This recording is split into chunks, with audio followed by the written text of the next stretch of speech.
आशिफ आज आपके लिए एक वीडियो लेके आया है।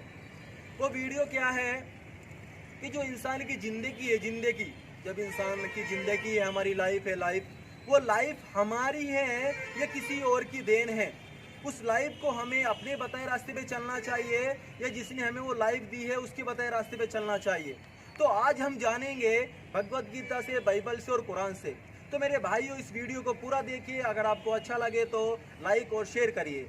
तो अब स्टार्ट करते। तो हम पहले भगवत गीता पढ़ते हैं। भगवत गीता में दूसरा अध्याय 27वें श्लोक में है कि जिस इंसान की पैदा हुआ उस इंसान को मरना भी है, जिस इंसान का जन्म हुआ उस इंसान का मृत्यु भी निश्चित है। तो मतलब जिस इंसान को भी जीना पैदा हुआ तो उस इंसान को मरना जरूर है। ये भगवत गीता में ब्राह्मण ने कहा, दूसरा अध्याय 27वें श्लोक में। तो अब हम पढ़ते हैं बाइबल में। बाइबल में भजन संहिता 89 और 48 में है कि कोई इंसान ऐसा है जिसने मौत नहीं देखी हो। कोई इंसान ऐसा है जिसने मौत नहीं देखी हो। हर एक इंसान को मरना है। ये यहोवा ने कहा बाइबल में, भजन संहिता 89-48 में कहा। अब हम कुरान पढ़ते हैं जो कि आखिरी किताब है। उसमें भी क्या है, सूरह निसा 4 और आयत नंबर 78 में है कि तुम जहां भी जाओगे तुम्हें मौत आनी है। तुम कितनी भी सेफ्टी में चले जाओ तुम्हें एक ना एक दिन मरना ही है।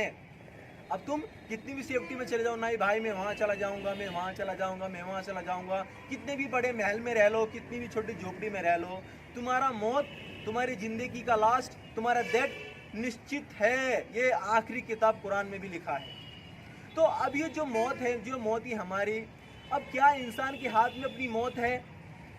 अब एक बताता हूँ मैं आपको। एक्चुअली एक देखो, अब एक तरीका देखो। अगर कोई इंसान है, कोई इंसान अगर उस इंसान के पास उसकी चीज़ है, बोले तो अब उस इंसान के पास उसकी बाइक है, खुद की बाइक है, तो वो बाइक कैसी भी चला सकता है, कैसी भी घुमा सकता है रोड पे, उसकी मर्जी। अगर वो बाइक दूसरे से लेके आया है, मतलब अगर वो बाइक दूसरे की देन है तो फिर भी उसके चलेगा, नहीं यार मैं बाइक दूसरे से लाया हूँ, अगर मैं उसकी मर्जी से चलाऊँगा और अच्छे से चलाऊँगा तो अच्छा रहेगा। कोई भी चीज़ हो अगर दूसरे की देन है तो हम उसको, अगर उसकी मर्जी से, अगर उसके बताए रास्ते पे चले गए तो वो भी खुश रहेगा और हम भी खुश रहेंगे। अगर हमने बताए रास्ते पे चले तो हम खुश रह सकते हैं पर वो खुश नहीं रहेगा, समझ रहे? तो अगर हम उस चीज़ को, उसके बताए रास्ते पे चले तो वो भी खुश, हम भी खुश।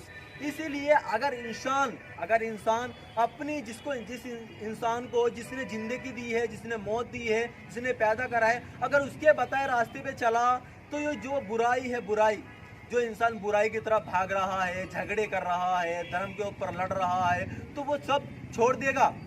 मतलब बुराई से हटके अच्छाई पे आ जाएगा। किस लिए आ जाएगा? क्योंकि ये ज़िंदगी मेरी नहीं है, मैं अपने हाथ में ज़िंदगी को भी नहीं रोक सकता। मुझे कल मौत आ जाए, परसों मौत आ जाए। तो इसलिए मेरे भाई हमें उसके बताए रास्ते पे चलना चाहिए। वो कोई तीन नहीं है। जैसे हमने भगवत गीता पढ़ी तो अब ब्रह्मा है, अब बाइबल पढ़ी तो यहोवा है, अब कुरान पढ़ी तो अल्लाह है। ये नहीं है, ये सिर्फ भाषा का डिफरेंट है। संस्कृत में ब्रह्मा कहते हैं, हिब्री में यहोवा कहते हैं, अरबी में अल्लाह कहते हैं। जैसे इंग्लिश में वाटर कहते हैं, हिंदी में पानी कहते हैं, तेलुगु में मंशीनील कहते हैं। सिर्फ भाषा का डिफरेंट है। वो तुम्हें मौत और ज़िंदगी को देने वाला वो एक ही है। तो मेरे भाइयों, मेरा मैसेज यही देना था आप लोगों को कि जो हमारी लाइफ है ना, वो लाइफ हमें अपने बताए रास्ते पे नहीं चलना चाहिए। जिसने हमें ये लाइफ दी है उसको जानना चाहिए और उसके बताए रास्ते पे चलना चाहिए। इस दुनिया में आपको मन शांति रहेगी, इस दुनिया में आपको सुकून रहेगा, आखिरत में भी जाके आपको सुकून रहेगा। तो जो मैसेज मैंने आपको दे दिया है वो आपको, अगर भगवान ने चाहा, इंशाअल्लाह भगवान ने चाहा तो आपको समझ में आ गया होगा। तो अगर वीडियो अच्छी लगे तो शेयर और कमेंट कर दो। नेक्स्ट वीडियो आपको जल्दी मिलेगी।